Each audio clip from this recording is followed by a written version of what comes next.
So the first one we're going to talk about is that you should never put your vehicle in neutral when you're coasting down a hill. And so the logic behind this may be that, you can save fuel economy by putting it in neutral and coasting down the hill. And let's say you're on a tall hill and you're about to go over a shorter hill.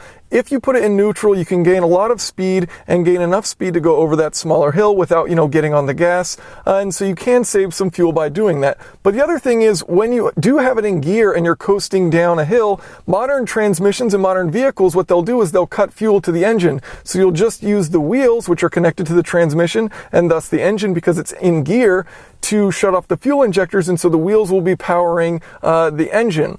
And so in that case, you won't be using any fuel. So as you're going down that hill, you won't be using any fuel. And you can see this on fuel economy indicators. If you put it on neutral, it'll read something a little bit lower. And then if you put it in drive, then you can notice that the instantaneous fuel economy will go up to the highest number that it can read because it's shut off fuel from going into the engine. Now, the other reason why you don't want to do this, and there's really three reasons, is that it kind of takes a bit of your control out of the vehicle. So when you're in neutral, you only have the ability to slow your vehicle down. You no longer have the ability to speed up because you're not in gear. So you're taking out part of your control from it. And the third reason, if those aren't good enough for you to not put it in neutral when you're coasting downhill, it's often illegal in states. So I started looking up the law in a bunch of different states. Not every state, but I found 15 states, and I will include links to all of these states' laws in the video description. But there's a huge list of states, Arizona, California, Colorado, Delaware, Georgia, Illinois, Michigan, and so on. 15 states which I found citable sources. You can go onto these government websites